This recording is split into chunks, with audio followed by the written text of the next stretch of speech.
was coming to, it kind of felt like I was in a dream, because I was hearing people talking, I was seeing people walking around, but it was just like really hazy at first.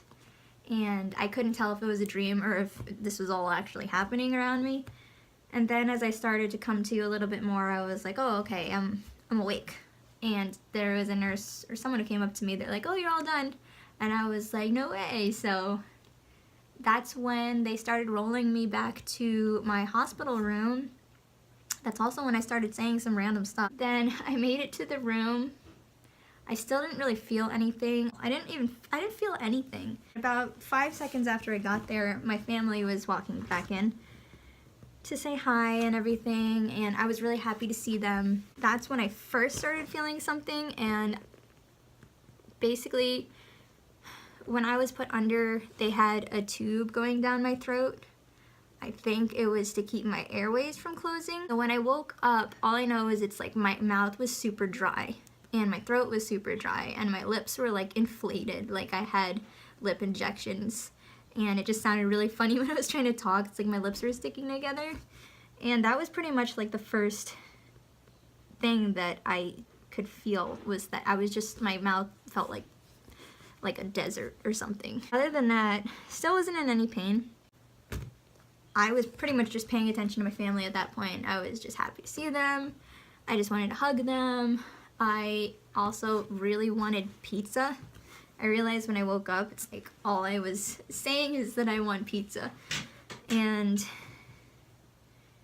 I found out not too much later that I wasn't going to be able to have any water or anything to eat, anything to drink or anything to eat until further notice, which was a surprise. But one thing I found out is that pretty much when they have the IV in you, they're pumping you with so much fluid that you don't, even if they put you on a strict diet where you can't eat or drink anything, by the next day, and mind you, I hadn't drank any water since the night before surgery, and even by day 2, I still hadn't drank any water besides some ice chips that they gave me for my dryness in my mouth.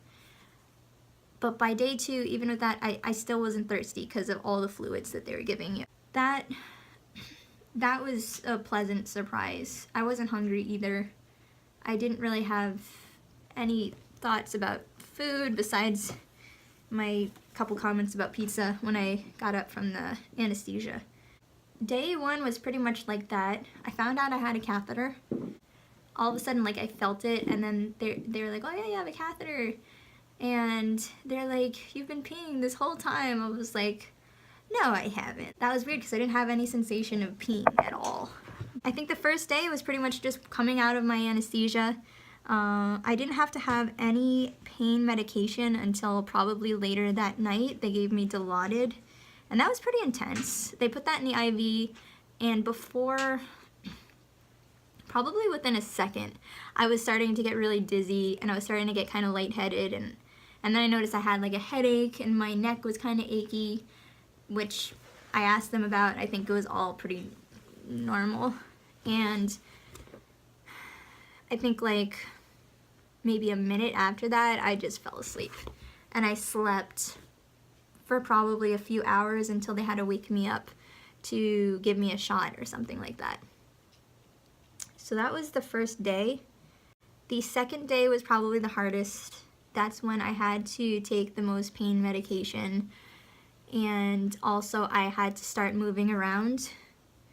I had to start walking, which was not easy at first. Getting out of bed was difficult, but I had my mom help me. I think the nurse helped me. So I would kind of suggest that the first time, see if you can get someone to help you. I would suggest that during your time in the hospital, you have someone stay with you, because it's going to help your morale.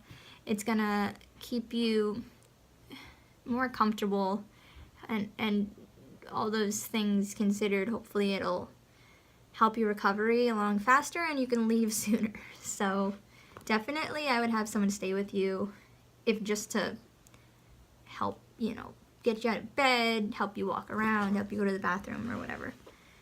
So yeah, day 2 I had to start walking. I had to pee for the first time. They had to take my catheter out, which was really weird. It didn't hurt that much, but it was definitely like the first time I ever like had that experience. I was like, okay, they just made me hold my breath, and then they just like pretty much pulled the catheter out. And yeah, that was weird. So after that though, and after walking around, they had me go to the bathroom. So it was the first time I was peeing since surgery, and it wasn't that bad. I don't think that it hurt really at all to pee. I don't remember having any pain with that. So that was not a big deal. It's like once I finally peed, I was like, yay. They finally let me have food that night of the second day. They gave me chocolate pudding, and that was like the best thing ever. Walking around became easier the more that I did it. The first time it was difficult, but they had me hold a pillow to my stomach, and I definitely think that that helped the pain so that it wasn't as uncomfortable. Something about the pressure of the pillow really definitely made a difference, and I've even been doing that since I came home from the hospital 2 days ago. And on the third day, I was able to get my bandage removed and see the incision. I actually have, I don't know if I mentioned this in the beginning, totally meant to, but I had to do a C-section cut. I think it's like I have a 5 or 6 inch incision, and I have staples. I have 13 staples. So I got to see it. I was a little scared to look at it at first, but it actually wasn't that bad. It was super clean. I was actually pretty impressed. So they let me air it out a little bit, and then they disinfected it. And I went home that day, on the third day. I went home, I think, at around 5 o'clock. The pros and cons of the whole experience: I had the best staff taking care of me, so they made me feel super comfortable. The bed in the hospital was super, super comfortable. I actually kind of liked it better than my bed at home. And I also had these leg massagers on, and the bed had like a massaging effect. So I had that massager going on. I had my leg massagers on pretty much most of my stay there, and that was amazing. I remember a couple times just feeling like I was at the spa. I was so comfortable. I was pretty much in a good mood the whole stay there, even at the points where I was uncomfortable. The cons, I would say, they did have to draw blood a couple times. That wasn't as big a deal. They had to give me shots in the stomachs to prevent blood clotting, because I was laying down so much of the time. Most of the time I was there, all I wanted to do was sleep, because I was just super, super tired. They would have to inject various things into my IV. I will say that was probably the most painful thing that I had to experience during my stay, just because it gives you like this burning sensation up your arm, but it lasts kind of like a couple seconds, and then it goes away and you're fine. Pretty much that's the way it goes with most of the stuff that you have done, shots or whatever. It's like it stings for a little bit and then it goes away.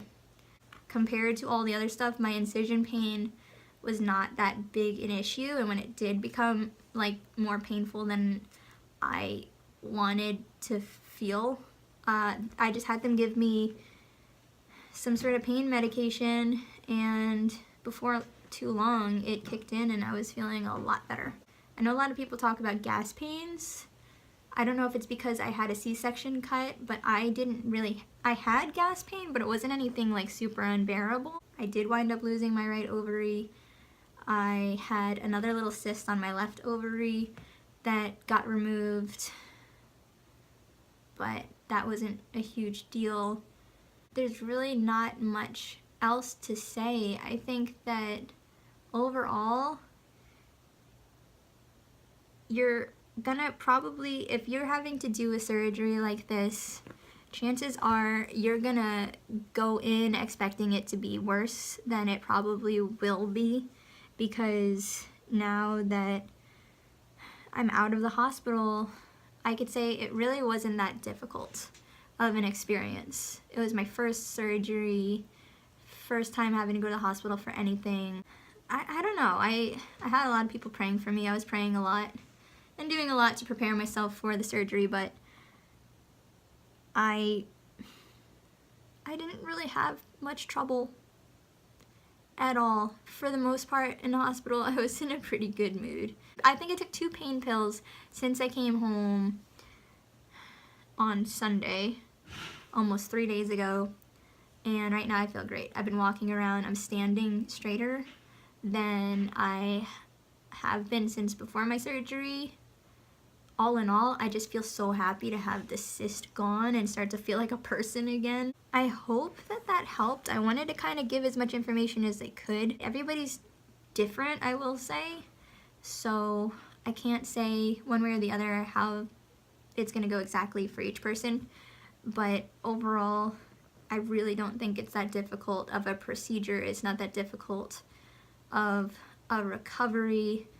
You just have to take things slow, be patient with yourself. Getting up and sitting down, just go super slow, because the slower you go, I think the less pain you're gonna feel. I found that sleeping somewhat elevated helps me better, because I did get shallow breathing, just because I think all the muscles and everything are sore, and it's a lot for them to handle after the surgery. Yeah, like I said, just go slow. Be patient with yourself. Don't try to rush things. It's not a race. And what's important is your health. Do reach out to family. If you live with family, definitely try to see if they can help you with as much as possible. Just at least be there for moral support. And I think that anybody can do this surgery. It, in hindsight, wasn't really that bad. I hope that helps. I hope that after watching this, people are feeling a little bit better. If you have any questions, please ask. That's kind of the reason I made this video, is I want to try to help people feel a little bit more comfortable if they have to go through this surgery, this process. And that's pretty much it.